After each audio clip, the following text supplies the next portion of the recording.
आज की क्लास में chapter 18 that is body fluids and circulation को ही आगे कंटिन्यू करते हुए मैं आपको न्यू टॉपिक कराने जा रही हूँ that is coagulation of blood. ठीक है, आगे जाके आपके पास एक टॉपिक आएगा। ठीक है, जब आगे की क्लासेस में आप पढ़ेंगे तो आपके पास एक टॉपिक आएगा हीमोफीलिया। हीमोफीलिया एक ऐसा डिसऑर्डर है जिसमें अगर किसी पर्सन को, जैसे यहाँ पे आपको दिख रहा है ये वाला पोर्शन क्या है, यहाँ पे किसी को कट हो रखा है। ठीक है, तो उसमें क्या होगा, अगर किसी पर्सन को एक माइनर कट होगा तो माइनर कट होने की वजह से उसको हैवी ब्लीडिंग होगी। ठीक है, तो क्वेश्चन ये अराइज होता है कि जब उसको हैवी ब्लीडिंग होगी तो रुकता क्यों नहीं वो। तो आप ये देखिए यहाँ पे ये ना फाइब्रिन लिखा हुआ है, ये एक प्रोटीन है। तो इस फाइब्रिन के बैकग्राउंड की सारी स्टोरी आपको जैसे ही समझ आएगा वैसे ही आपको ये ब्लड क्लॉटिंग का भी गेम समझ आ जाएगा। मेरी बात समझ आई? सारी चीज़ें अपने आप ऑटोमेटिकली क्रिस्टल क्लियर हो जाएंगी। तो अभी हमारा टॉपिक है, चाहे तो आप इसको कोएगुलेशन ऑफ ब्लड बोल सकते हैं। कोएगुलेशन मतलब जमना। ठीक है, मतलब जैसे आपने देखा होगा कहीं पे अगर ब्लड के ड्रॉप्स गिरे तो कुछ टाइम के बाद वो ड्राई हो जाता है वहाँ पे, तो वो कोएगुलेशन। या फिर कहीं पे कट हो गया माइनर सा या कुछ भी, कुछ टाइम तक तो ब्लीडिंग होगी, उसके बाद कुछ समय के बाद अपने आप वहाँ पे क्या हो जाता है, वो स्टॉप हो जाता है। ठीक है, तो ये ब्लड क्लॉटिंग है। अगर हमारा ब्लड क्लॉट नहीं करता तो फिर अगर थोड़ा सा भी इंजरी होता, कोई ट्रॉमा होता, तो उसकी वजह से किसी की डेथ हो जाती है। ठीक है, तो लेकिन ऐसा होता नहीं है, बच जाते हैं आप। तो कैसे बचते हैं अब उसको समझेंगे ध्यान से। अब इसमें एक, तो जो मैंने हीमोफीलिया का भी अभी आपको एग्जांपल दिया है, क्योंकि उस टॉपिक को पता है कि बच्चे ने पहले कोएगुलेशन ऑफ ब्लड या ब्लड क्लॉटिंग की पढ़ाई कर रखी है, इस वजह से इस पूरे प्रोसेस को वहाँ पे नहीं बताया जाता। सिर्फ इतनी सी बात लिखी रहती है कि कैस्केड ऑफ रिएक्शंस जो है वो मिसिंग होता है, एक ऐसा जीन जो कि इस प्रोटीन को कोड करने का काम करता है, उस पर्सन में वो जीन प्रेजेंट होता ही नहीं है।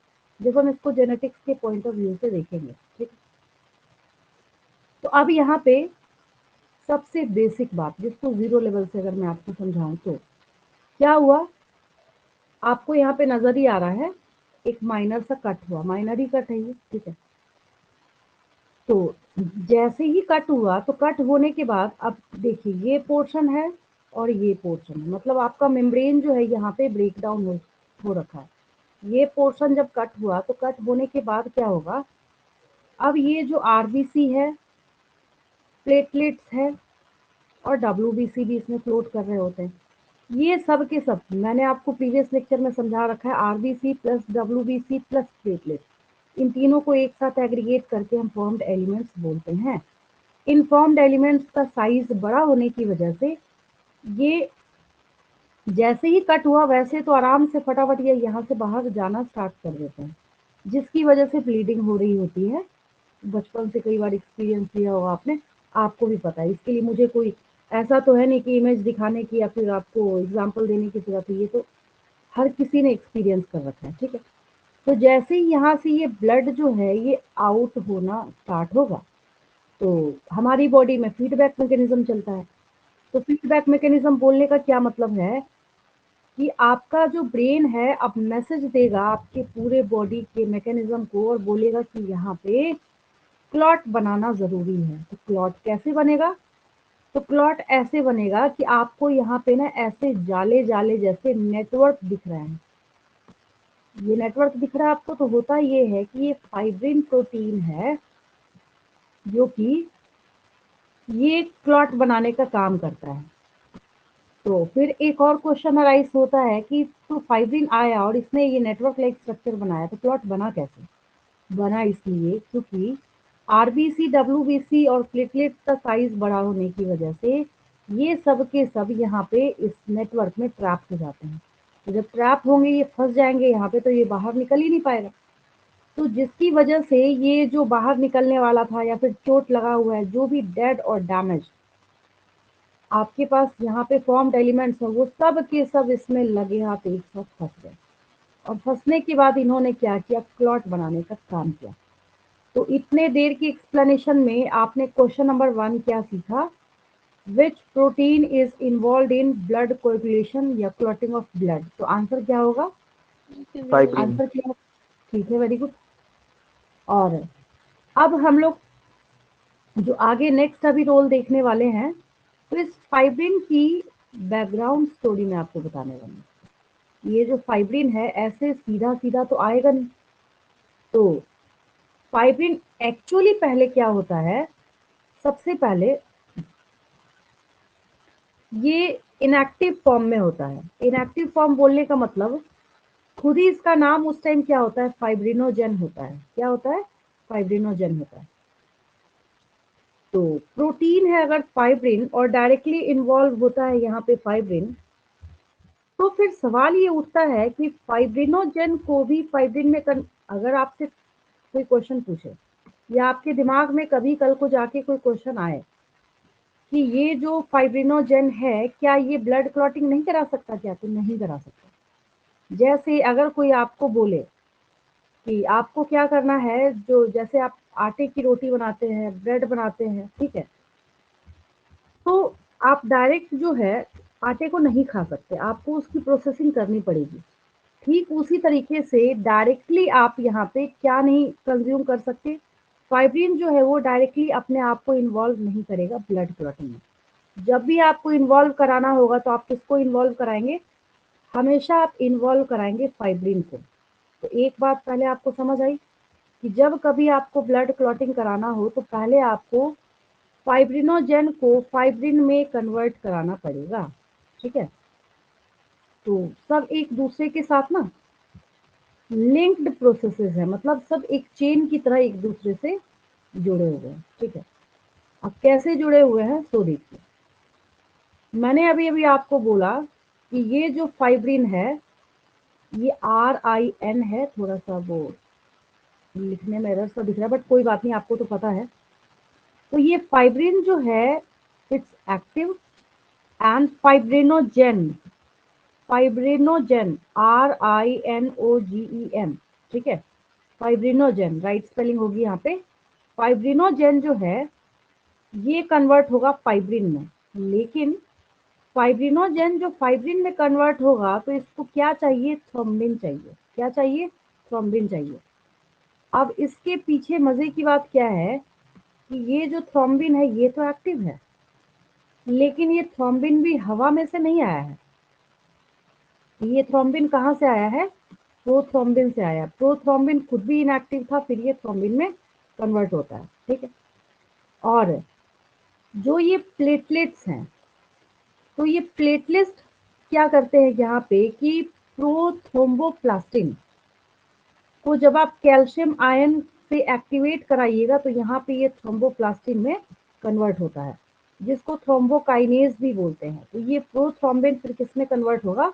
थ्रोम्बिन में। ठीक है, और फिर ये जो फाइब्रिन पॉलीमर्स हैं यही सारे मिलके RBC, WBC और प्लेटलेट्स को वहाँ पे अपने में स्टफ करने का, फंसाने का काम करते हैं। ठीक है, अगर आपको ये सिंप्लीफाइड नहीं लग रहा है, थोड़ा सा स्पेलिंग एरर है इस रिप्रेजेंटेशन में, तो सबसे क्रिस्टल क्लियर और सबसे बेसिक अगर आपको समझना है तो XYZ जो भी स्टोरी है वो तो अपने आप लिख सकते हैं एग्जाम में।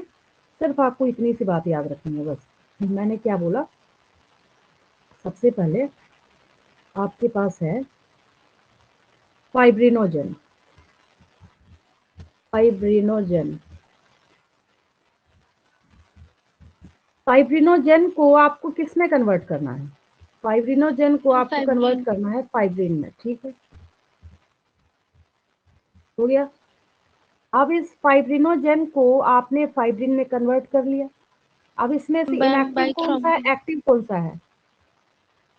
Fibrinogen is inactive, fibrin is हाँ, एक्टिव। फाइब्रिन ठीक है, एक्टिव। Very good. हाँ, इसमें से एक ये जो है इनएक्टिव है, अलग से लिख के इसके नीचे इनएक्टिव लगा देते हैं, वो भी जरूरी है। सबसे ज्यादा जरूरी तो यही है, बच्चे ये भी कंफ्यूज करते हैं इसमें से इनएक्टिव कौन सा है और इसमें से एक्टिव कौन सा है। इट्स इनएक्टिव, तो ये हो गया आपका इनएक्टिव। ठीक है, तो इसको हमने इनएक्टिव कर दिया। फाइब्रिनोजेन इज इनएक्टिव और तो फाइब्रिन है आपका यहाँ पे, ये हो जाएगा एक्टिव, इसको कर दीजिए एक्टिव, हो गया खत्म। इतनी बात क्लियर है, यानी फाइब्रिनोजेन का फाइब्रिन में कन्वर्ट होना जरूरी है। देन उसके बाद इसके बैकग्राउंड में स्टोरी क्या है कि आपने तो फाइब्रिनोजेन को फाइब्रिन में कन्वर्ट करा लिया, लेकिन फाइब्रिनोजेन को आपने जो फाइब्रिन में कन्वर्ट कराया है, तो ये इसके लिए आपको क्या चाहिए, एंजाइम थ्रोम्बिन चाहिए। क्या चाहिए, वो भी एंजाइम ही है, एंजाइम आपको थ्रोम्बिन चाहिए। ठीक है, तो यहाँ कर दीजिए थ्रोम्बिन, THROMBIN। मैंने एंजाइम इसलिए नहीं लिखा कि अपना कॉमन सेंस लगाएंगे कि थ्रोम्बिन को हम जगह कौन सी दे रहे हैं, तो एंजाइम वाली पोजीशन दे रहे हैं, तो ऑब्वियस है कि ये क्या है, एंजाइम है। ठीक है, अब इसके बाद एक और बात क्या यहाँ पे हिडन है, ये थ्रोम्बिन बेचारा भी इतना सीधा साधा है नहीं जितना आपको देखने में लग रहा है। ये पहले क्या था, ये प्रोथ्रोम्बिन था। क्या था ये, खुद भी प्रोथ्रोम्बिन था। ये प्रो तो मतलब पहले होता है कई जगह पे बायो में ना, जैसे आपकी बॉडी में जो हार्मोन बनता है इंसुलिन, तो वो इंसुलिन के फॉर्म में नहीं बनता, पहले वो प्रो इंसुलिन होता है, इनएक्टिव फॉर्म में होता है। तो प्रो प्रो हम लोग वहां पे लगाते हैं, लेकिन हाँ प्रो अगर लगा है तो इस चीज की गारंटी आ जाती है कि वो इनएक्टिव फॉर्म में है। फिर यहाँ पे इसका अलग ड्रामा स्टार्ट होता है। ये जो प्रोथ्रोम्बिन है ये खुद भी इनएक्टिव फॉर्म में बैठा हुआ है। ठीक है, ये क्या है, यहाँ पे इनएक्टिव है। ठीक है, अब ये जब इनएक्टिव है तो थ्रोम्बिन क्या होगा, यहाँ पे एक्टिव और थ्रोम्बिन के नीचे मैंने लिखा नहीं, आप इतना तो समझ ही जाएंगे। ठीक है, थ्रोम्बिन क्या है, एक्टिव है। फिर एक अलग स्टोरी क्या छिपी हुई यहाँ पे कि ये जो थ्रोम्बोप्लास्टिन प्रोथ्रोम्बिन है, ये हाँ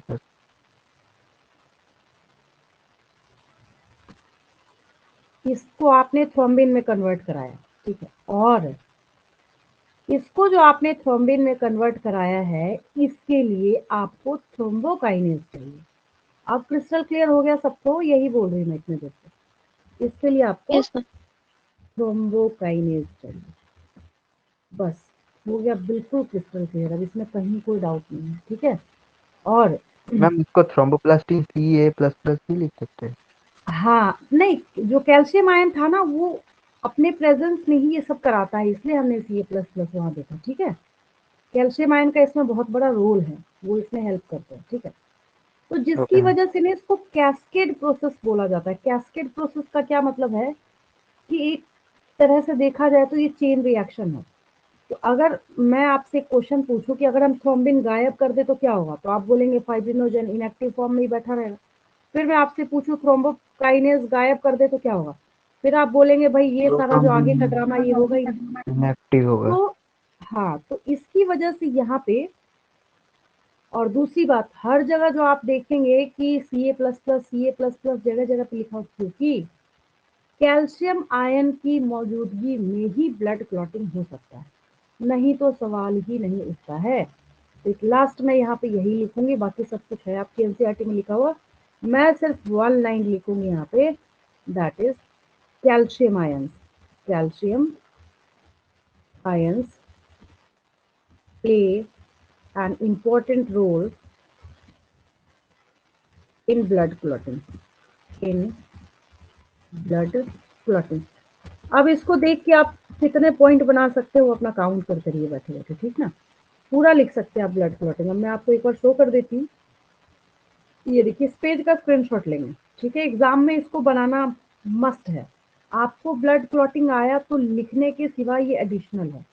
आपको अगर फुल मार्क्स चाहिए तो अपने आप को वैसा बनाना भी पड़ेगा। ठीक है, अब यहाँ देख लीजिए, अब आपकी किताब में क्या है सभी देख लीजिए। Ma'am, what is thromboplastin then? देखिए जो थ्रोम्बोकाइनेज है ना, उसी को ही थ्रोम्बोप्लास्टिन कहते हैं। ठीक है, Okay, ma'am. अब देखिए यहाँ पे ये आपके बुक के अकॉर्डिंग जो कोगुलेशन ऑफ ब्लड है, यहाँ पे साफ सीधी सी बात बोली जाए। ये तो ये बहुत फनी सा लगता है सुनने में, when you cut your finger, कोई अपना फिंगर क्यों काटने जाएगा।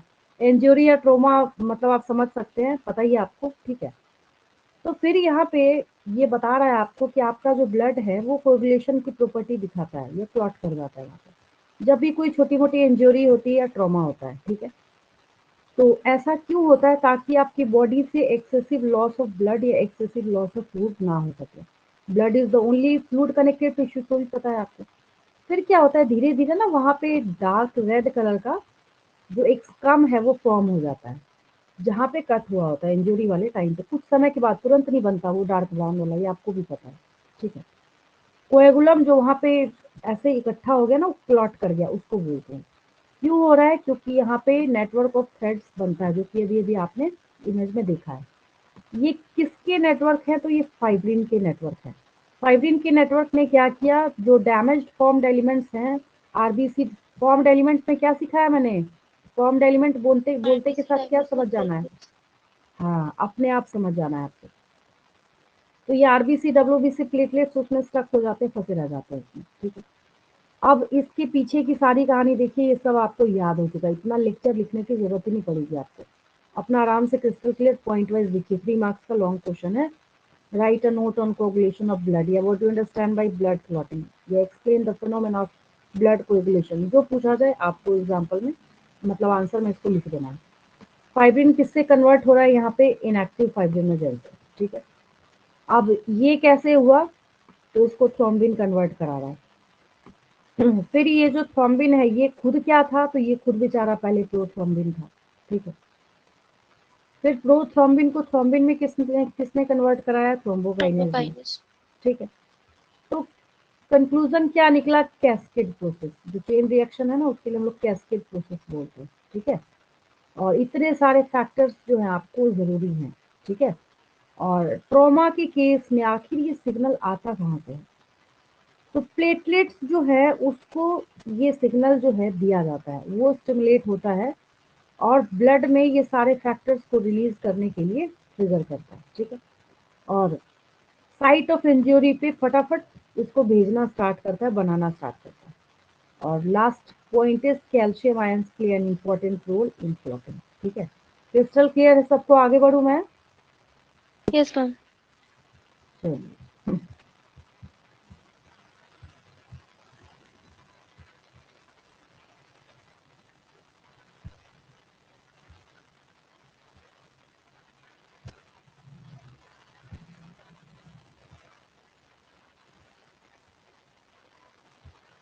नेक्स्ट हमारे पास टॉपिक है यहाँ पे लिम्फ है, ठीक है। लिम्फ है बहुत आसान सा टॉपिक, मैं ये भी नहीं बोलूंगी कुछ बहुत स्पेशल है इसमें, या फिर इतना टफ है कि समझने में दिक्कत आ रही है, बच्चे समझ नहीं पा रहे हैं, ऐसा कुछ नहीं। लेकिन लिम्फ में और ब्लड में बच्चों को कंफ्यूजन है, बस इतना तो है ही है, ठीक है। तो जब लिम्फ के बारे में आपको समझना है तो एक सिंपल सी बात समझेंगे। आपने नोटिस करा होगा, नोटिस क्या करा होगा, होता ही है आपके घरों में प्रॉपर एक पाइपलाइन सिस्टम होगा। तो पाइपलाइन जो सिस्टम होगा, तो कई बार ऐसा होता है कि जैसे नीचे पाइपलाइन पूरी बिछी हुई है, कहीं कहीं पे उसमें लीकेज होता है। लीकेज होगा तो उसमें से थोड़ा थोड़ा लिक्विड जो है, वाटर हुआ, सीवेज वाटर हुआ, कुछ भी हुआ, वहां से वो रिलीज हो रहा होता है, उसका सीपेज हो रहा होता है, ठीक है। होता ये है कि ये जो यहाँ पे एक सिस्टम आपको दिख रहा है, ये पार्ट, ये ब्लड वाला पार्ट है या ब्लड वाला सिस्टम है। जैसे देखिए ये आर्टरी है, ये क्या है, ये आर्टरी है, ये वेन है। ये एक रिप्रेजेंटेटिव डायग्राम है, मैं पहले ही आपको वार्निंग दे रही हूँ, ये आपको समझाने के लिए एक रिप्रेजेंटेटिव डायग्राम है, ऐसा नहीं कि बॉडी में यहाँ कहीं इमेजिन करना स्टार्ट कर दीजिए। तो अब आर्टरी वेन का अपना सिस्टम तो यहाँ पे बना हुआ है, लेकिन इसके साथ साथ एक और सिस्टम जो है, एक और सर्कुलेटरी पाथवे आपकी बॉडी में चलता है। लेकिन आप ये चीज भी नोटिस करेंगे कि ये हमेशा side by side adjacent position लेता हुआ, ये आपको आपकी बॉडी के ब्लड सर्कुलेटरी सिस्टम के आजू बाजू ही घूमता हुआ दिखेगा। रीजन ये है कि ये जो सारे के सारे आपको यहाँ पे लिम्फेटिक वेसल्स दिख रहे हैं, ये सब जैसे है, ठीक है। तो ये लिम्फेटिक वेसल्स जो हैं, तो ये जैसे यहाँ पे ब्लड की जो कैपिलरीज हैं, जैसे यहाँ पे सपोज कीजिए ये वेन है, यहाँ पे क्या है आपके पास आर्टेरियोल है, आर्टरी से भी जो पतला हो गया तो आर्टेरियोल हो गया, ठीक है। तो अब ये जो एक लिम्फेटिक सिस्टम है, याद रखना है ब्लड के पास आरबीसी प्रेजेंट होने की वजह से रेड कलर है, बट जो यहाँ पे थोड़ा सा सीपेज लीकेज, जो बोलना है जो समझना है समझिए, उसकी वजह से एक पैरेलल जो सिस्टम यहाँ पे चल रहा है, तो RBC WBC platelets, specially RBC जो है, अब वो ऐसा तो है नहीं, अभी अभी आपने देखा कि ब्लड क्लॉट हुआ तो वो स्टक हो गया, फंस गया वो फाइब्रिन के नेटवर्क में। तो इतनी आसानी से तो ये ऐसा भी नहीं है कि ये जो कैपिलरी है या फिर यहाँ पे ये जो वेन्यूल है, ऐसा भी नहीं है कि इसको क्रॉस करके बाहर भाग जाएगा, यहाँ से ये बाहर नहीं जा सकता यहाँ पे। तो ना कुछ कलरलेस फ्लूइड जो है उसका यहाँ पे सिस्टम जो है ये चल रहा होता है। इस सिस्टम को हम लोग क्या कहते हैं? लिम्फेटिक सिस्टम कहते हैं। क्या कहते हैं? लिम्फेटिक सिस्टम कहते हैं। और इसके अंदर जो फ्लूइड भरा होता है ना, उसको हम लोग टिश्यू फ्लूइड कहते हैं। तो टिश्यू फ्लूइड लिखा नहीं, या फिर टिश्यू फ्लूइड, टिश्यू फ्लूइड का ही दूसरा नाम लिम्फ है। समझ आया सबको? टिश्यू फ्लूइड का दूसरा नाम क्या है? लिम्फ है। तो जिसकी वजह से जो लिम्फ का कलर है वो कलरलेस होता है। तो यहाँ पे अब जब आप इसको देखेंगे तो आपको ये बात समझ आ जाएगी। आपको पता है कि आपकी बॉडी में ब्लड जो है ये मेजर ट्रांसपोर्टिंग या ट्रांसपोर्टेशन के लिए फ्लूइड है, और ओनली कनेक्टिव टिश्यू है जो कि फ्लूइड के फॉर्म में पाया जाता है। लेकिन कुछ वाटर अपने साथ साथ कुछ वाटर सॉल्युबल सब्सटेंसेस को भी लेके वहां से ना आउट हो जाता है। अब सेल्स के बीच बीच में जो जगह है वहां से बाहर चला जाएगा। वो बहुत ज्यादा छोटा साइज होगा तो बेचारा डिफ्यूज ही होके बाहर निकल जाएगा वहां पे। लेकिन साफ साफ देखिए यहाँ पे मेंशन है लीविंग द लार्जर प्रोटीन, उसको बोलेगा भाई तुम्हारा तो कुछ नहीं हो सकता, तुम अंदर ही रहो, ठीक है। और जितने फॉर्म्ड एलिमेंट्स हैं ये सब के सब उस ब्लड वेसल में फंसे रहते हैं। लेकिन जो फ्लूइड यहाँ से रिलीज हो गया उसको कुछ तो नाम देना पड़ेगा ना। तो जो फ्लूइड वहां से रिलीज हुआ और जो बाहर गया उसको हम कहते हैं इंटरस्टिशियल फ्लूइड और टिश्यू फ्लूइड। अभी अभी बताया मैंने। समझ आया सबको? समझ आया? Yes, ma'am. अगर आपको लिम्फ की डेफिनेशन चाहिए तो सिर्फ आपको इतनी सी बात लिखनी है कि some water along with many water soluble substances move out into the spaces between the cells या between the capillaries are known as tissue fluid। ठीक है, अब आपको इतनी समझ है, आप वहां पे नेक्स्ट पॉइंट बना के आप लिख सकते हैं कि formed elements are larger in size, so they are not able to pass out that proper vessel capillary, वहां से वो बाहर पास होके नहीं जाएगा, ठीक है। इसके पास कुछ मिनरल डिस्ट्रीब्यूशन भी होता है, ठीक है, क्योंकि अब ब्लड के पास जो प्लाज्मा था वहीं से तो ये लीक होके बाहर गया है। तो इसका काम क्या है, फिर करता क्या है पूरी बॉडी में? तो इसका भी बहुत अच्छा खासा काम है, ठीक है। तो ये क्या करेगा, गैसियस एक्सचेंज में भी अपना इंपॉर्टेंट रोल प्ले करता है और न्यूट्रिएंट्स का भी एक्सचेंज ये करता है। तो फिर यहाँ पे आपको आगे बात बताई जा रही है कि जो एक प्रॉपर लिम्फेटिक सिस्टम है उसका काम ही क्या है कि फ्लूइड को एक जगह से कलेक्ट करना, दूसरी जगह भेजेगा, और अपने ट्रांसपोर्टेशन करने के साथ साथ ये चीज़ों को भी ट्रांसपोर्ट करता रहता है। और लिम्फेटिक सिस्टम ये पूरा हो गया और इसमें जो फ्लूइड प्रेजेंट है वो लिम्फ हो गया है। तो दोबारा यहाँ पे लिखा जा रहा है लिम्फ। मैंने आपको रीजन भी बता दिया, क्योंकि आरबीसी डब्ल्यूबीसी प्लेटलेट ट्रैप्ड है, जिसकी वजह से लिम्फ के पास कोई कलर तो वैसे भी नहीं बना। तो ये कैसा होता है? कलरलेस होता है। और इसकी जो जान है ना वो लिम्फोसाइट है। याद आया कुछ? लिम्फोसाइट सुन के याद आया यस किसी को मैम। कुछ? क्या? यस मैम, इम्यून सिस्टम के बारे में। हाँ, मैंने आपको बी लिम्फोसाइट टी लिम्फोसाइट बताया था पिछली क्लास में, ठीक है। तो ये लिम्फोसाइट जो है ये कहाँ प्रेजेंट होता है? ये लिम्फ में प्रेजेंट होते हैं, और यही आपकी बॉडी को इम्यून रिस्पॉन्स प्रोवाइड करने का काम करता है। और लिम्फ जो है न्यूट्रिएंट्स, हार्मोन्स, जितनी चीजें सबको अब है बेचारा फ्लूइड तो ट्रांसपोर्ट तो करेगा, ठीक है। और फैट्स जो है इसकी क्या खासियत है कि ये लिम्फ जो है इसको एब्जॉर्ब ही कर लेता है। और आगे जाके जब मैं आपको digestion in and absorption chapter कराऊंगी तो उसमें ये आपके पास है lacteals present in the intestinal villi. अब ये क्या है मैं शो तो कर ही देती हूँ जिससे आपको तुरंत पता चल जाएगा। देखिए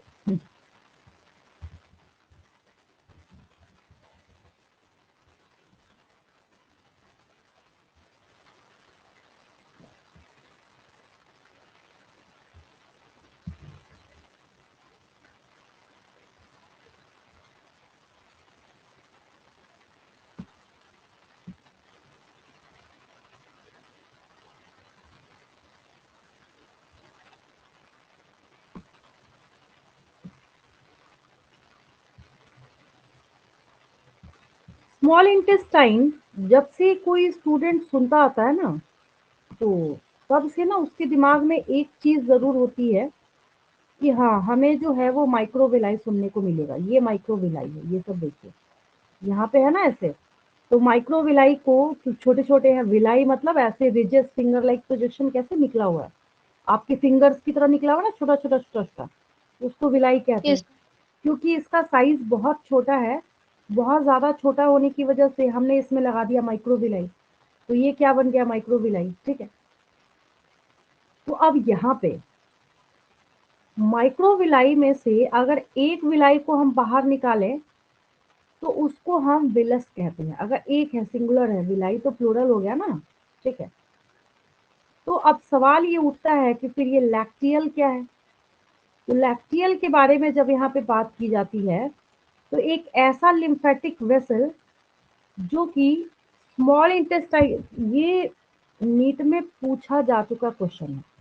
लैक्टियल की चाहे पोजिशनिंग हो, चाहे काम हो, चाहे फंक्शन हो, या किसका एब्जॉर्प्शन करेगा, लिपिड का करेगा, फैट का करेगा, कार्बोहाइड्रेट का करेगा, जैसे आपको तोड़ मरोड़ के समझना आप समझिए, ये पूछा जा चुका क्वेश्चन है, ठीक है। तो मैं एक लाइन यहाँ पे आपको लिख देती कोई अभी मिनिमाइज हो जाएगी, अच्छा कोई बात नहीं, दूसरा है तो कर लेते हैं, ये लीजिए यही तो है, अपने आप मिनिमाइज हो गया, ये रहा। तो मैं बस वन लाइन लिखूंगी, इससे ज्यादा मैं नहीं मेंशन करूंगी आपको, ठीक है।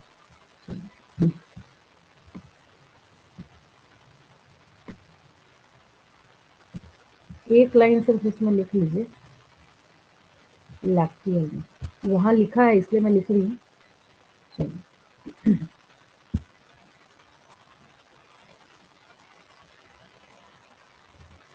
LACTEAL आपको यहाँ दिख रहा है क्रिस्टल क्लियर, ये देखिए चल रहा है अंदर अंदर, मतलब क्या है ये सर्कुलेटरी सिस्टम भी चल रहा है। और अगर आपका सर्कुलेटरी सिस्टम चल रहा है तो लिम्फेटिक सिस्टम भी नहीं छोड़ रहा, कह रहा मैं भी चलूंगा साथ साथ, मैंने क्या बोला था, दोनों पैरेलल चलते हैं। तो लैक्टियल जो है उसमें सिर्फ एक बात आपको याद रखनी है, the lymphatic vessel, the lymphatic vessel of small intestine I mean the villi. which absorb digested fat। अगर आपसे कोई पोजिशनिंग पूछे, पोजिशनिंग इसकी क्या है, इन द,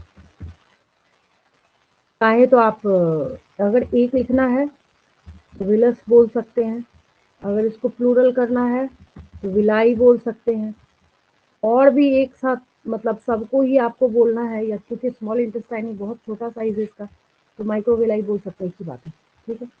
तो ये रहा आपका ये तक, ये जो है ये पूरा पैरा मैंने आपको क्लियर कर दिया। एक बार ध्यान से देखिए, इसमें कोई डाउट तो नहीं किसी को, क्लियर है बिल्कुल। मैम वो पेज एक बार दिखाएंगे। हाँ लीजिए ना, बहुत अच्छा डायग्राम है, इसका स्क्रीनशॉट ही ले लेना, ये इमेज बहुत बढ़िया है, मतलब इसको देखने के बाद तो ये लिखा हुआ देखने की जरूरत नहीं है आपको, इतना अच्छा डायग्राम है। ये मैंने क्या लिखा है ये आप खुद से लिख सकते हैं। चलिए स्क्रीनशॉट लेंगे इसका, मैं आगे बढ़ूँ। Yes ma'am.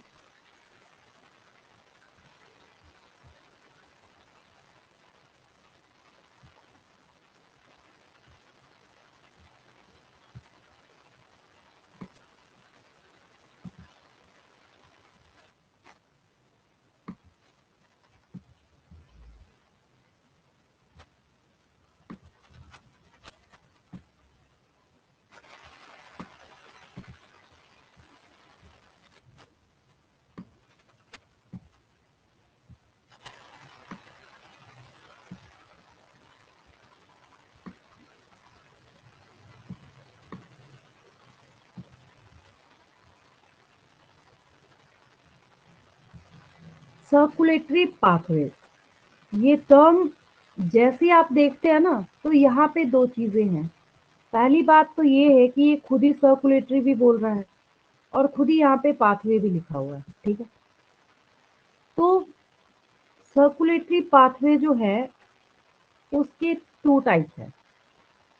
जो बहुत लोअर कैटेगरी के ऑर्गेनिजम्स होते थे, एनिमल्स, ठीक है, एनिमल किंगडम में, तो एक है open type of circulatory system और पाथवे और दूसरा है close type of circulatory system और पाथवे। तो बिल्कुल सिंपल सी बात मैं आपको बताऊंगी, तुरंत आपको क्लियर हो जाएगा, ठीक है। अब एक एग्जांपल छोटा सा लीजिए। सपोज कीजिए आपके पास थर्ड फ्लोर की बिल्डिंग है, 1 2 3, और उसके ऊपर में वाटर टैंक लगा हुआ है। अगर कोई आपको ऐसा बोले कि पहले पूरे थर्ड फ्लोर में पानी भरेगा, उसके बाद फिर सेकंड फ्लोर में जाएगा, फिर थर्ड फ्लोर में जाएगा, इसका मतलब है कि थर्ड फ्लोर में आपने जितना सामान रख रखा है सब पानी में सबमर्ज्ड होगा, डूबेगा, फिर उसके सेकंड फ्लोर में जाएगा। इसका मतलब ये है कि वहां पे कोई वैसी पाइपलाइन की फैसिलिटी नहीं है, ठीक है।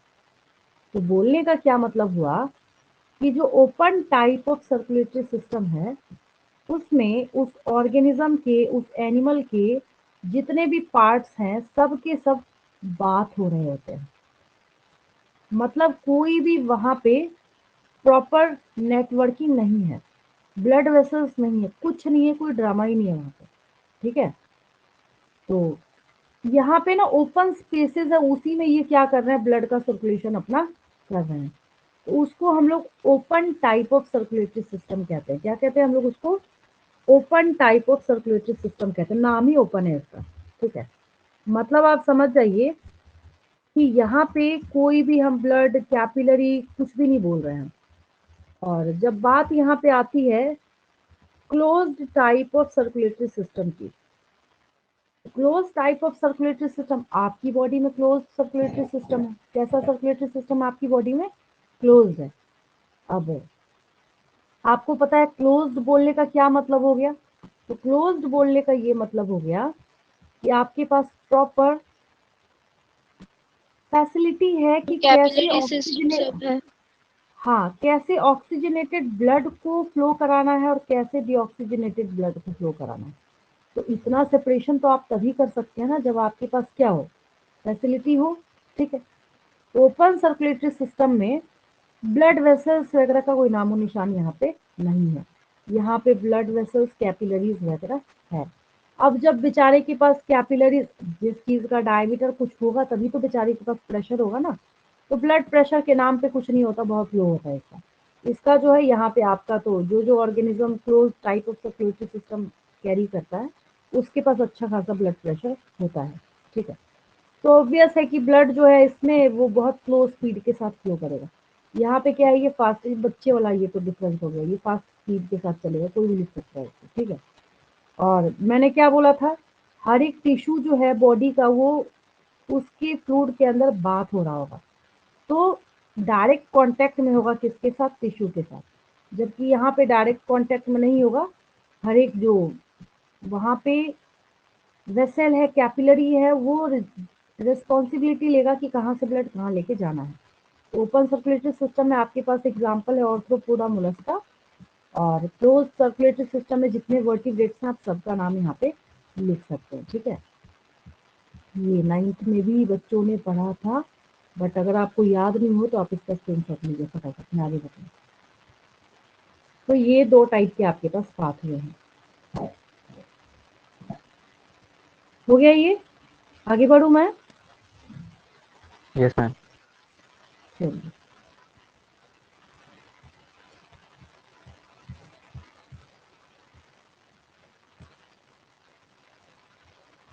अब मैंने ना एक ट्रिक बताई थी आपको। जब जब वर्टिब्रेट्स का नाम आया ना, हमेशा मैंने एक बात बताई है आपको कि ये जितने भी वर्टिब्रेट्स हैं, पहले वर्टिब्रेट कौन कौन से हैं? वर्टिब्रेट कौन कौन से हैं? मैमल्स। मैमल से ही स्टार्ट करेंगे।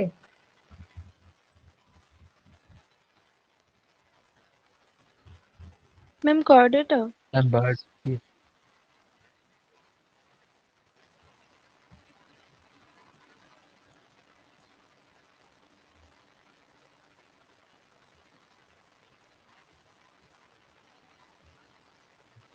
मैम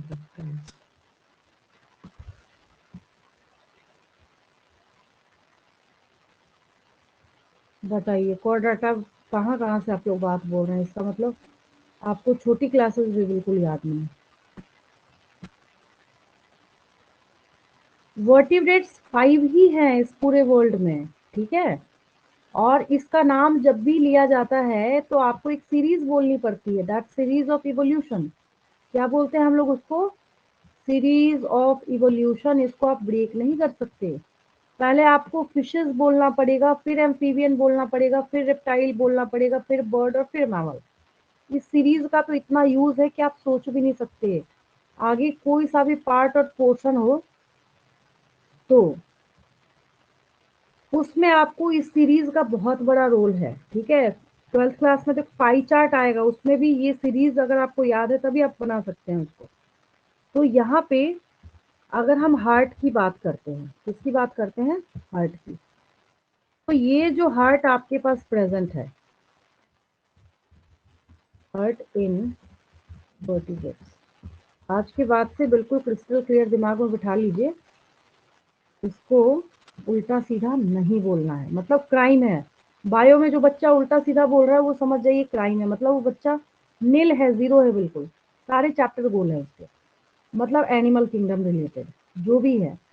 इसका मतलब कि 7th 8th 9th 10th जितनी क्लासेस सब गोल है आपका, ठीक है? सच्चाई है, फैक्ट है, क्योंकि आपने पढ़ा नहीं होगा ध्यान से। बहुत आगे आगे तो आप चले जाते हैं, चले जाएंगे हाई लेवल का एमएससी पीएचडी सब पढ़ने के लिए, लेकिन जो बेसिक है वो जीरो हो जाता है आपका। देखिए, इसके लिए मैं बच्चों को एक ट्रिक बताती हूँ, कहती हूँ याद रखो 2 3 3 4।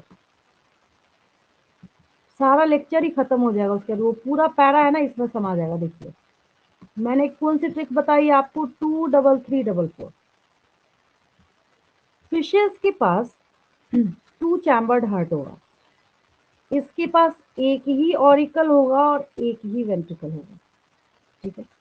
एम्फीबियंस के पास 3 चैम्बर्ड हार्ट होते हैं, 1 and 2 ऑरिकल्स होंगे इसके पास, 2 हो गया, और एक ही वेंट्रिकल होगा, मतलब 2+1 करेंगे। रेप्टाइल्स के पास भी 3 चैम्बर्ड हार्ट है, एक्सेप्ट यहाँ पे एक्सेप्शन हो जाते हैं क्रोकोडाइल्स एंड एलिगेटर्स, ठीक है? फिर इसके बाद बर्ड्स की बारी आती है, और ये आपके पास जो बर्ड्स है और मैमल्स है, ये बर्ड्स और मैमल्स आपके क्या हो गए? इनके पास 4 चैम्बर्ड हार्ट है। बर्ड्स और मैमल्स के पास क्या है? 4 चैम्बर्ड हार्ट है। अब इतने से ना, मतलब पूरा जिसको कहते हैं ना किस्सा ही खत्म, सब ओवर। इतने से कितना मैंने क्रिस्टल क्लियर और साफ साफ बताया। आज के बाद से यस तो नहीं कंफ्यूज करेंगे, आज से नहीं करेंगे कंफ्यूज, ठीक है? No ma'am. चलिए एक और इंटरेस्टिंग फैक्ट इसमें बताती हूँ। अगर कल को जाके आपसे क्वेश्चन पूछ लिया जाए कि ये 5 ही है और यही सीरीज है, इट्स सीरीज ऑफ इवोल्यूशन। हमने तो नहीं रोल नंबर दिया इनको, इसने तो नहीं बोला मेरा रोल नंबर 1 है, मेरा 2 है, 3 है, नहीं। ये इसको पता है क्या बोलते हैं? ये सब ना एविडेंसेस ऑफ इवोल्यूशन है।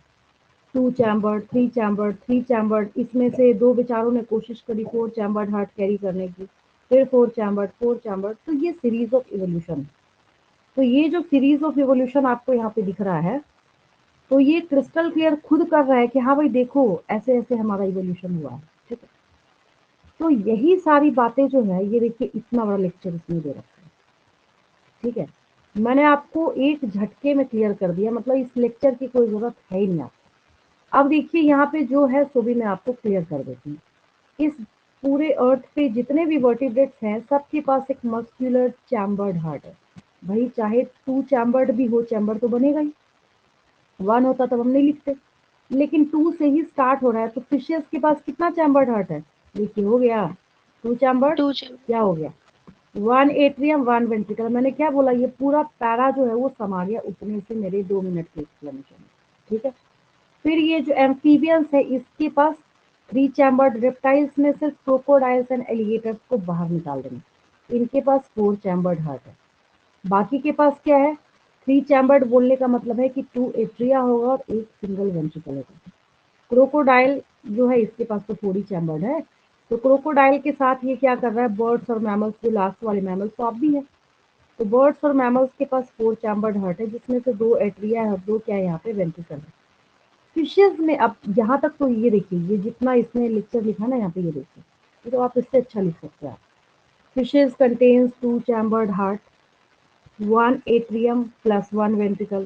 Amphibians contain 3 chambered heart. तो एट्रियम का प्लूरल एट्रिया हो जाता है, 2 atria plus 1 ventricle. Reptiles contain 3 chambered heart, 2 atria plus 1 ventricle except crocodiles and alligators. Birds contain, birds and mammals एक साथ लिख लीजिए, दोनों में 4 4 है। Birds and mammals contain completely 4 chambered heart, 2 atria plus 2 ventricles, in which they have the specific capability of separation of oxygenated blood with deoxygenated blood.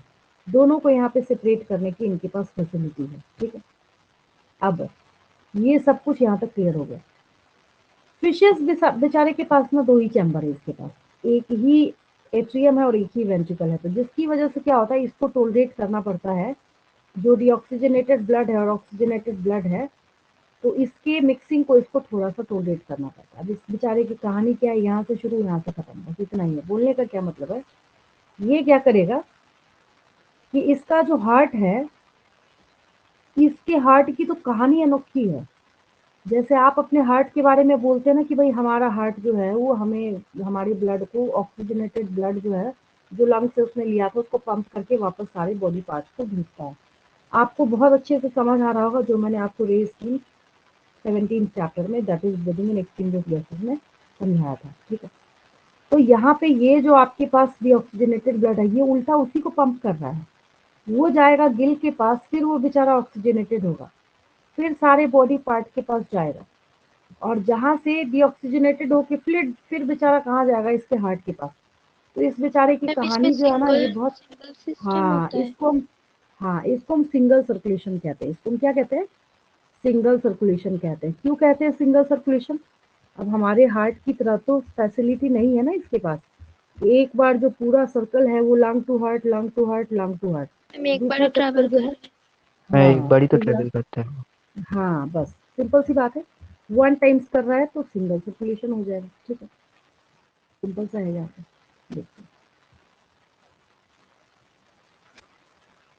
Ma'am mammals में तो वो डबल सर्कुलेशन होता है। हाँ मैमल्स में डबल होगा। Breathing and exchange of gases chapter में याद है एक डायग्राम समझाया था मैंने आपको, हैं। Yes ma'am. Yes ma'am.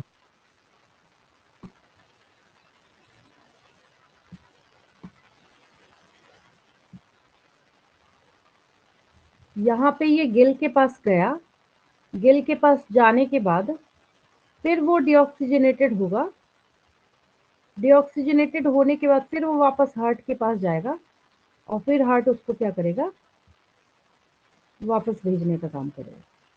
तो यही चलता रहता है किसके केस में, हाँ दोनों का डिफरेंस है ये ज़्यादा रहता है।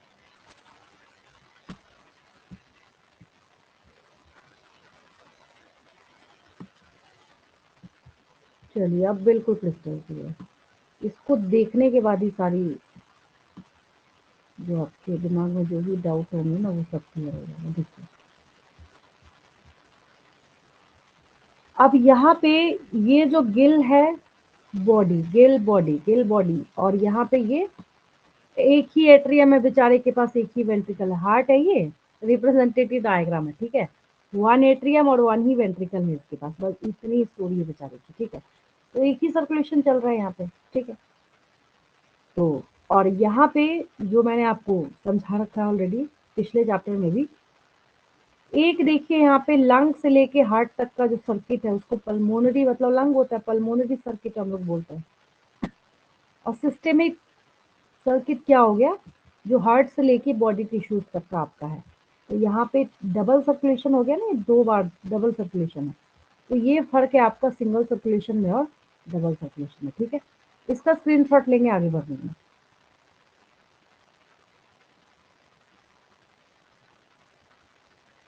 Yes, ma'am. हो गया, चलिए अब देखिए। तो जिसकी वजह से फिशेस को ऑक्सीजनेटेड और डीऑक्सीजनेटेड ब्लड की मिक्सिंग जो है वो टोलरेट करनी पड़ती है। एम्फीबियंस के केस में क्या है ना, और रेप्टाइल्स के केस में, यहाँ पे कॉमन रेप्टाइल्स के बारे में बात करी जा रही है। अगर आपको क्रोकोडाइल्स एंड एलिगेटर्स के बारे में पढ़ना है तो उसको डायरेक्ट बर्ड्स और मैमल्स वाले में डाल के सीख लीजिए, उसका स्कीम वही है जो भी आपने देखा, ठीक है। एम्फीबियंस और रेप्टाइल्स मतलब 3 चैम्बर्ड वाले की यहाँ पे बात करी जा रही है। जो लेफ्ट एट्रियम है ये ऑक्सीजनेटेड ब्लड लेगा, नो डाउट, ठीक है। गिल से लेगा, किससे लेगा, गिल से लेगा या लंग से लेगा या स्किन से लेगा, पता है किधर की तरफ इशारा किया जा रहा है ये, कोई बताएगा मुझे। गिल्स, लंग्स और स्किन तीनों क्यों लिखा है यहाँ पर? Ma'am, frogs. Yes, very good. Frogs में मैंने आपको सिखाया था तीनों तरह का यहाँ पे रेस्पिरेशन होता है, ठीक है। और राइट एट्रियम जो है वो डीऑक्सीजनेटेड ब्लड लेगा। आप कहाँ से लेगा, तो बॉडी पार्ट ही सोर्स है डीऑक्सीजनेटेड ब्लड देने के लिए। लेकिन बेचारा इतनी मेहनत मशक्कत तो कर रहा था वहां पे, फिर बाद में क्या हुआ, ये सिंगल वेंट्रिकल होने की वजह से बेचारा मिक्स हो गया यहाँ पे। तो इसको हम लोग इनकम्प्लीट डबल सर्कुलेशन भी कहते हैं। इसको हम लोग क्या कहते हैं, इनकम्प्लीट डबल सर्कुलेशन, ठीक है। और बर्ड्स और मैमल्स वाला तो अभी भी आपने देखा ही, ऑक्सीजनेटेड और डीऑक्सीजनेटेड ब्लड जो है, ठीक है। अब जैसे ऑक्सीजनेटेड ब्लड के बारे में अगर हम बात करेंगे तो उसको लेफ्ट एट्रियम लेगा और डीऑक्सीजनेटेड ब्लड कौन लेगा, राइट एट्रियम सेपरेट रहते हैं। लेगा। ये तो पूरा पढ़ना ही है अभी आपको, इस पे तो हम लोग चल ही रहे हैं, ठीक है। और ये सारी फैसिलिटी जो है 2 एट्रिया की और 2 वेंट्रिकल्स की, तो ये सब मिलके ना काम करते हैं ऐसा कि यहाँ पे मिक्सिंग जो है ऐसा कोई काम होता ही नहीं। यहाँ पे 2 सेपरेट सर्कुलेटरी पाथवे हैं, ठीक है, जिसकी वजह से हम इसको सीधा सीधा डबल सर्कुलेशन कहते हैं। तो फिर यहाँ पे अब आपको बताया जा रहा है कि जब आप इतना बेसिक इंट्रोडक्शन सीख ही चुके हैं तो हम लोग ह्यूमन सर्कुलेटरी सिस्टम जो है उसको स्टार्ट करें। Yes, ma'am. यस यहाँ पे मैम। क्लियर है बिल्कुल, चलिए। Yes, ma'am.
Human circulatory system को सबसे अच्छा समझने के लिए सबसे पहली चीज ये है कि आपको एक काम करना है, ये जो हार्ट का स्ट्रक्चर है ना, इसको अपने ब्रेन में प्रिंट कर लेना, स्टोरी ओवर।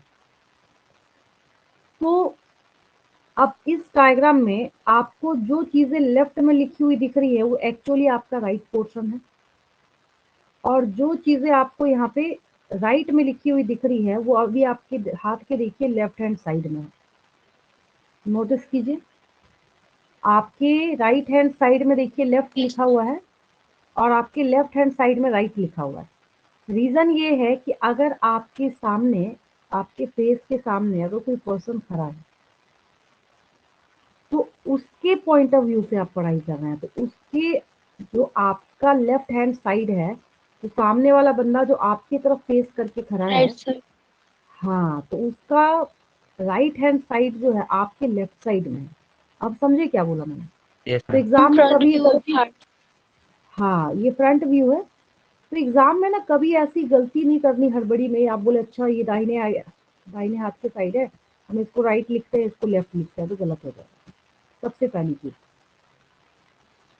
मैं आपको सारे जो सेप्टम है वो इसी से याद कराने वाली हूँ, ठीक है, एक डायग्राम से। यहाँ पे ज्यादा लिखा हुआ नहीं है, इस वजह से मैं इसका हेल्प ले रही हूँ ताकि आप खुद से लिखना सीखें और तुरंत आपको क्रिस्टल क्लियर साथ के साथ याद भी होगा। मेरे साथ साथ याद करके चलेंगे। आपको यहाँ पे 1, 2, 3 और 4 कंप्लीटली 4 चैम्बर्ड बहुत अच्छा हार्ट दिख रहा है। सबको दिख रहा है 4 चैम्बर्ड है ये, इसमें कोई डाउट नहीं, ठीक है। फिर इसके बाद अब ये जो आपके पास लेफ्ट एट्रियम है और राइट एट्रियम, एक बात बताइए, अगर इस बीच वाली दीवार को या वॉल को हम यहाँ से हटा दें तो क्या होगा? मैम ब्लड मिक्स हो जाएगा। और फिर हम क्यों बोले लेफ्ट राइट? फिर तो एक ही हो जाएगा ना दोनों, है यस ना? मैम। तो यस मैम। इसका बोलने का ये सेपरेशन नहीं मतलब है। हुआ, हाँ, तो इसके बोलने का ये मतलब हुआ कि बीच में यहाँ जो वॉल आपके पास अवेलेबल है, तो इसको हम ऐसा बोल सकते हैं कि ये क्या है, इंटर एट्रियल सेप्टम है या नहीं? इंटर मतलब बीच में, यस मैम। इंटर मतलब बीच में। तो आपसे अगर क्वेश्चन पूछा जाए कि what is the positioning of inter atrial septum, तो क्या बोलेंगे? Present between two between atria. Right in and the left atrium. Middle of हाँ, राइट एंड लेफ्ट चाहे एट्रियम। आप यहाँ पे बोल सकते हैं between right and left atria, या फिर बोल सकते हैं बिटवीन टू एट्रिया, एक ही बात है दोनों। Yes ma'am. Yes ma'am. Clear है सबको? याद हो गया? ठीक है। फिर यहाँ पे देखिए, अब ये तो याद कर लिया आपने, याद हो गया सबको? यस और नो? याद हो गया? मैम यस नाम मैम। थोड़ा बताइए, इंट्रा और इंटर। नहीं, इंटर, इंटर मतलब बीच में, इसमें सब जगह इंटर आएगा, इंट्रा नहीं आएगा, ठीक है, ओके। इंटर ही आएगा, ठीक है। आगे देखिए यहाँ पे क्या है, एक ये एट्रियम है, या फिर पहले दोनों वेंट्रिकल वाला ही कर लीजिए। जब आपने यहाँ पे एट्रियम का कर लिया तो अब आइए यहाँ पे वेंट्रिकल पे, किस पे आइए?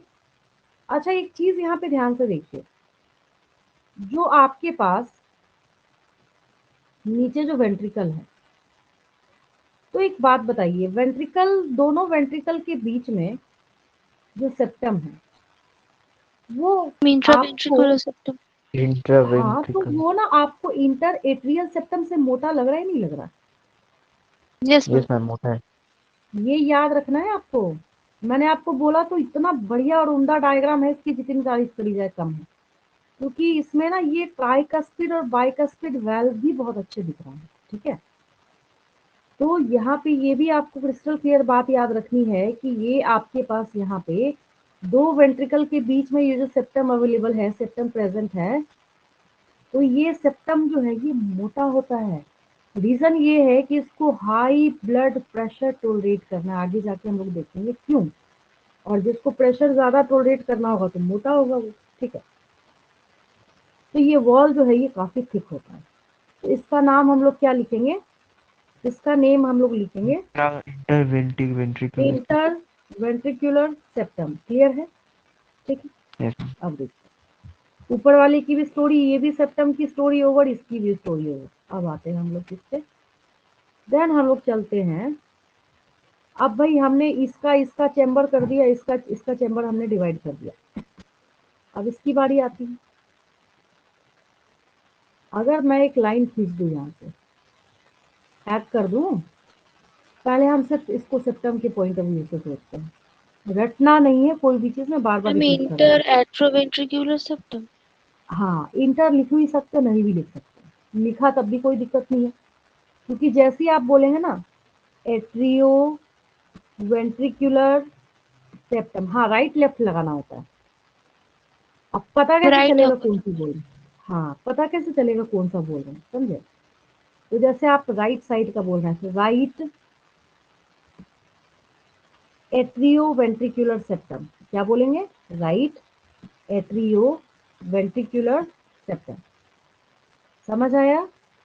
लेफ्ट साइड का यस बोलना है आपको, left atrio atrioventricular ventricular septum. Septum. और इंटर लगा भी सकते, इंटर एट्रियो वेंट्रिकुलर सेप्टम, मतलब तो एक ही हुआ। ठीक है, अभी अभी मैंने क्या बोला आपको कि अगर मैं यहाँ पे क्या करूँ, ऐसे पैक कर दूँ इसको और इसको भी पैक कर दूँ, तो वही जब ब्लड इसमें आएगा तो बैठा थोड़ी रहेगा, इसमें नीचे जाना चाहेगा ना ये। तो बोलने का ये यस मैम। मतलब हुआ कि इसमें जरूर ना ओपनिंग होती होगी, जिसको हम लोग वैल्व कहते हैं, VALVE। क्या कहते हैं हम लोग इसको? वैल्व कहते हैं। क्या कहते हैं हम लोग इसको? वैल्व कहते हैं। ठीक है, अब ये जो वैल्व है आपके पास, तो अब ना मैं आपसे क्वेश्चन पूछ रही हूँ। मैंने आपको सिर्फ इतना हिंट करा कि एक साइड ट्राइकस्पिड वाल्व है और एक साइड बाइकस्पिड वाल्व है। बाइकस्पिड वाला तो उतना अच्छा नहीं दिख रहा, ट्राइकस्पिड वाला बहुत अच्छा दिख रहा है। तो आपको ट्राइकस्पिड कहाँ दिख रहा है? मैम लेफ्ट राइट में दिख रहा है, एट्रियम। लेफ्ट में? Ma'am left atrium. Left atrium. Try try तीन वाला कहाँ दिख रहा है आपको? ट्राइकस्पिड मैम राइट में। Ma'am right. राइट। लेफ्ट में तो नहीं दिख रहा किसी को? राइट में दिख रहा है नहीं ना? Ma'am right atrium. Yes ma'am. हाँ, तो हाँ ये जो राइट। ट्राइकस्पिड, ये नीट का क्वेश्चन है। इसमें बच्चे इतना ज्यादा कंफ्यूज होते हैं, उनका मतलब सोच सोच के दिमाग खराब हो जाता है कि हम ट्राइकस्पिड बाइकस्पिड ट्राइकस्पिड बाइकस्पिड हम याद कैसे रखें। तो ये जो ट्राइकस्पिड और बाइकस्पिड वाल्व है आपके पास, तो ट्राइकस्पिड वाल्व जो है ये राइट साइड में है, और बाइकस्पिड वाल्व जो है ये कहाँ है? लेफ्ट साइड में है। लेफ्ट। समझ गए? हाँ, ऐसे आपको याद रखना है। और वाल्व का मतलब क्या है? वो ओपनिंग है। वाल्व का क्या मतलब है? ओपनिंग है। Ma'am unidirectional opening. हाँ, बैक फ्लो को रोकने का काम करता है ये।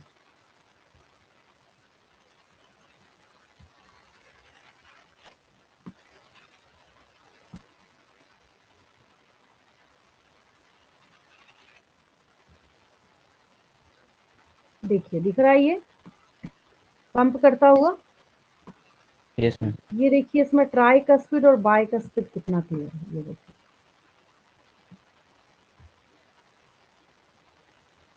दिख रहा है। Yes ma'am. और ये आपका, देखिए एक चीज और है, यहाँ पे ये जो वाल्व है आपके पास, देखिए इसका ओपनिंग क्लोजर कैसे हो रहा है। जो मैं आपको 50 मिनट बोल के समझाती ना, वो आपको यहाँ पे 5 सेकंड में समझ आया। ये देखिए, आ रहा है। Yes ma'am. और एक यस और मैम। इंटरेस्टिंग फैक्ट क्या है यहाँ पे, यहाँ देखिए जो ओपनिंग क्लोजर है पल्मोनरी वाल्व का, ये भी दिख रहा है आपको। क्योंकि जब 3D स्ट्रक्चर होता है ना, तो 2D में चीजों को वहां पे समझाना बहुत मुश्किल हो जाता है। तो ये आपका ट्राइकस्पिड वाल्व है और ये आपका बाइकस्पिड वाल्व है।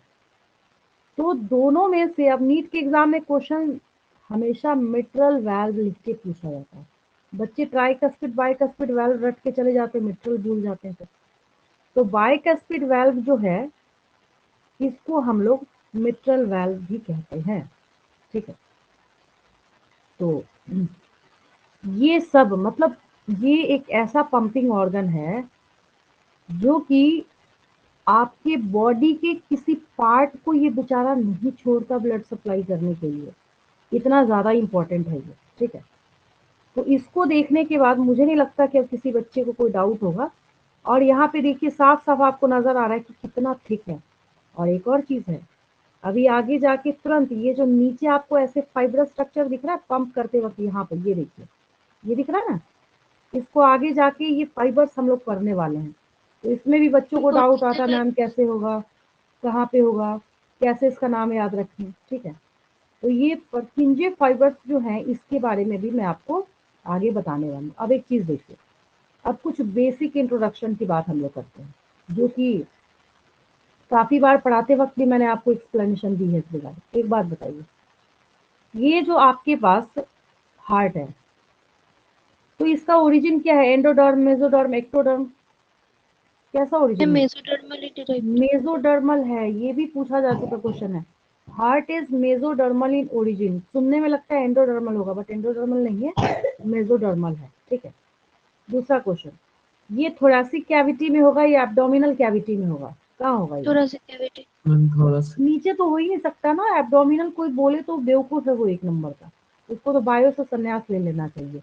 अगर कोई बच्चा बोलता है ना कि एब्डोमिनल कैविटी में हार्ट है तो उसको तो बायो छोड़ देनी चाहिए, ठीक है। दूसरी बात ये है, अब ये जो हार्ट यहाँ पे पंप करता हुआ दिख रहा है, इसको ध्यान से देखिए, डबल मेम्ब्रेनस है। कैसा है ये? डबल में तो इस, हाँ, तो इसके पास क्या है, डबल मेम्ब्रेनस बैग है, और ये जो ऐसे प्रोटेक्टेड है ना, तो इसको हम लोग पेरिकार्डियम कहते हैं। ये बाहरी वॉल जो है जिसके अंदर ये सारा का सारा प्रोटेक्टेड है, दैट इज पेरिकार्डियम, ठीक है। और हमारे हार्ट के पास क्या है? फोर चैम्बर्ड है। फोर चैम्बर्ड में आपके पास क्या है? फोर चैम्बर्ड में आपके पास है right atrium, left atrium upper side में, लोअर साइड में राइट वेंट्रिकल और लेफ्ट वेंट्रिकल, ठीक है। अच्छा, अब आप आंसर करेंगे, राइट एट्रियम और लेफ्ट एट्रियम के बीच का सेप्टम का नाम? Inter atrial septum. इंटरएट्रियल ठीक है, वेरी गुड। टू वेंट्रिकल्स के बीच का? Inter interventricular ventricular septum. System ठीक है, very good. The septum between right and left, नहीं, the septum between right atrium and ventricle? Right atrio right atrio ventricular septum. Ventricle ठीक है, system very good. The septum between left atrium and ventricle? Left atrio ventricular left septum. Atrio ventricular and system what is the exact positioning of tricuspid valve? Between right atrium and right ventricle. ठीक है, very good. And positioning of mitral valve? Left atrium and left ventricle. Left ventricle ठीक है, very good. Which valve is also known as mitral valve? Bicuspid valve. Bikes ठीक है, very good. और which germ layer is responsible for formation of heart? Mesodermal layer. Pericardium ठीक है, very good. And the chamber in which heart is located? Pericardium. Thoracic. Pericardium मतलब जिसमें, हाँ ये भी ठीक है, चैम्बर जो अगर मैं पूछूं ऐसे तो थोरैसिक चैम्बर या थोरैसिक कैविटी में है, ठीक है, उसमें प्रेजेंट है। और किस में है, किस एक बैग लाइक स्ट्रक्चर में है? कौन से pericardium. Membranes bag like structure में है? तो पेरिकार्डियम में। पेरिकार्डियम किसमें है ये? पेरिकार्डियम में, ठीक है। अब देखिए, अब जिसको कहते हैं ना जादू, अब ये देखिए,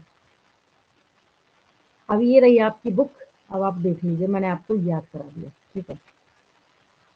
तो ये आपका जो ब्लड वेस्कुलर सिस्टम है, तो यहाँ पे सारी ब्रांचिंग वेसल और ब्लड की है, ठीक है, जो सर्कुलेट है। हार्ट की ओरिजिन क्या है? अभी अभी आपने आंसर दिया, क्या ओरिजिन है? कौन से कैविटी में है? Thoracic cavity. पोजिशनिंग क्या है? दो लंग्स के बीच में है। लेफ्ट में होता नहीं है, ऐसे ही लोग ड्रामा करते हैं, लेफ्ट में इसकी पोजिशनिंग नहीं है, ये थोड़ा सा झुका हुआ है लेफ्ट की तरफ, टिल्टेड है, ठीक है। और जैसे आप हाथ की मुट्ठी बंद करते हैं ना, क्लेंज्ड फिस्ट, बस उतना ही साइज है इसका, ठीक है। किस मेम्ब्रेनस बैग के अंदर है? पेरिकार्डियम। उसके अंदर जो, जैसे हार्ट पेरिकार्डियम के अंदर आपने हार्ट डाल दिया, तो उसको शॉक एब्जॉर्बेंट के लिए क्या कीजिएगा? फ्लूइड भरिएगा उसमें, that is pericardium. Pericardial fluid. आपके हार्ट के पास कितने चैम्बर हैं? फोर अपर चैम्बर का नाम? एट्रिया लोअर चैम्बर का नाम? वेंट्रिकल। अच्छा, एट्रियल से इंटर एट्रियल सेप्टम और इंटर वेंट्रिकुलर सेप्टम दोनों में से पतला कौन होगा? Thin. Inter atrial Atrial. Septum. ठीक है, वेरी गुड। देखिए लिख दे यहाँ पे, इंटर एट्रियल सेप्टम कैसा है? थिन है। ठीक है, तो ये राइट और लेफ्ट एट्रिया को सेपरेट करने का काम कर रहा है, जबकि जो इंटर वेंट्रिकुलर सेप्टम है वो कैसा है? ठीक है, ठीक। Thicker है. और अगर हम इंटर वेंट्रिकुलर सेप्टम की बात करें तो इसलिए थिकर है क्योंकि इसको हाई ब्लड प्रेशर टोलरेट करना है। ठीक है, अब एट्रियम और वेंट्रिकल के बीच के सेप्टम को अगर हम देखते हैं तो उसका क्या नाम देते हैं हम? Interatrial ventricular septum. सेप्टम। ठीक है, लेकिन एट्रिया मतलब एट्रियम और वेंट्रिकल जो है इसके बीच में ओपनिंग भी होती है, तो राइट साइड के एट्रियम और वेंट्रिकल की ओपनिंग को क्या कहते हैं? Tricuspid Tricuspid valve. ये देखिए ट्राइकस्पिड वेल्व। और लेफ्ट साइड वाले को क्या कहते हैं? Bicuspid Bicuspid valve. बाइकस्पिड और mitral Mitral valve. valve. Mitral well. ठीक है, और जब हम यहाँ पे बात करते हैं, ये जो आपके पास है राइट और लेफ्ट वेंट्रिकल है, राइट और लेफ्ट वेंट्रिकल जो है ये फिर जाके पल्मोनरी आर्टरी और अयोटा, आर्टरी जब आगे जाके मिलता है ना एक मोटे पैसेज में, तो उसको अयोटा कहते हैं। ठीक है, और फिर फाइनली जाके जो सेमी लूनर वेल्व्स की पोजिशनिंग से जो पूरा डिस्क्रिप्शन है वहां से हम लोग जो नेक्स्ट क्लास है उसको स्टार्ट करेंगे। मैंने आज की क्लास में इतना ज़्यादा आपको कंटेंट सिखाया है कि आप सोच भी नहीं सकते हैं, तो आपको इतनी तैयारी करके बैठनी है। हाँ, आपको इतना खुद को प्रिपेयर करके बैठना है कि हम नेक्स्ट क्लास में इस चैप्टर को फिनिश करने जा रहे हैं। ठीक है, तो स्पीड में तो मैं चल रही हूँ, बट इतना है कि मतलब अपनी तरफ से तो मैं 2000% एफर्ट लगा रही हूँ। कितना चिल्लाना बोलना पड़ रहा है, तो आपको भी पता ही है। ठीक है, तो ध्यान से एक एक चीज को कंसंट्रेशन के साथ ना दिमाग में प्रिंट करके बैठेंगे। इतने जो आपने सीखा है ना, यही बेस है बस, इसके सिवा कुछ है नहीं, इसके सिवा कुछ नहीं बचा। जिस बच्चे को इतना आ गया ना, जो आपने अभी भी आंसर किया है और जितना आप आज की क्लास में सीख के बैठे हैं, आप चेक कर लीजिए। जैसे जब मैंने आपसे ये क्वेश्चन पूछा अभी अभी, आपसे मैंने ही पूछा कि भाई वर्टिब्रेट्स कौन है, और आपने जब नाम बताना स्टार्ट किया तो आप खुद भी रियलाइज कर सकते हैं कि मैंने आपको बिलो जीरो से स्टार्ट करा, और Yes, ma'am. यहाँ तक जो मैंने क्रिस्टल क्लियर आपको समझाया है। तो आपको करना क्या है, और सबसे बड़ा रोल किसका है? तो इस जो एक आपके पास ये एनिमेटेड व्यू है, इसका बहुत बड़ा रोल है, जिससे आपको ये समझ आएगा कि हाँ, अगर हम यहाँ पे पढ़ रहे हैं तो कैसे इसका ओपनिंग क्लोजर और ये जो सप्लाई है ब्लड का, ये कैसे किस तरीके से होगा।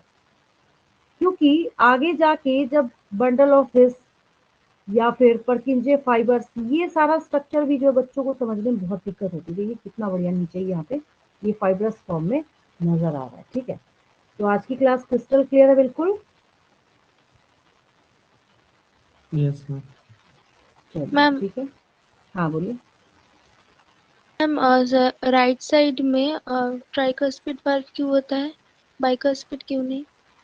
देखिए, आगे जब हम लोग पढ़ेंगे ना कि यहाँ पे ट्राइकस्पिड क्यों होता है और यहाँ बाइकस्पिड क्यों होता है। कस्पिड बोलने का मतलब ये है कि कस्प जो है ना, ये देखिए मस्कुलर जो यहाँ पे कनेक्टेड है, ये जो यहाँ पे क्या है, ऐसे ये कनेक्टेड है, तो ऑब्वियस है कि इसके पास 3 कस्ट की रिक्वायरमेंट है। इसका ये मतलब हो गया कि जरूर यहाँ पे जो प्रेशर टोलरेंस है वो लेफ्ट वाले के कॉम्परेटिवली क्या है, ज्यादा है, तो जिसकी Yes, ma'am. वजह से यहाँ पे पोजिशनिंग जो है प्लस कस्ट जो है उसका नंबर यहाँ पे ज्यादा सपोर्ट के लिए ज्यादा रखना पड़ेगा। आपकी बॉडी का एक एक पार्ट, एक एक हिस्सा और एक एक स्ट्रक्चर जो है ना, वो सब इवोल्यूशन का रोल है, मतलब इवोल्यूशन की देन है, ऐसा भी बोल सकते हैं। जैसे कैसे आपकी आईज में देखिए, नोज वाले साइड में रेड कलर का निक्टेटिंग मेम्ब्रेन है निक्टेटिंग मेम्ब्रेन है, लेकिन आज हमारी बॉडी में यूजलेस है, तो जिसकी वजह से क्या हो गया, वेस्टिजियल ऑर्गन बन गया ये। तो ये सब जो है ना, सब का सब किसका रोल है, तो इवोल्यूशन की देन है। समझ आया आपको? ठीक है, Yes, ma'am. क्योंकि जो यहाँ पे जितने भी आपके पास नोड हैं, चाहे साइनोएट्रियल नोड हो चाहे एट्रियोवेंट्रिकुलर नोड हो, तो ये सब कुछ आपने सीख रखा है, तब जाके आपको नेक्स्ट क्लास में अच्छे से क्रिस्टल क्लियर समझ आएगा। ठीक है, तो इस उम्मीद से लीव कर रही हूँ कि इसमें से होना चाहिए। ठीक है, okay ma'am, Okay, ma'am. Thank you ma'am. Thank you ma'am. Thank you, ma'am. Welcome. Bye, ma'am. Good night.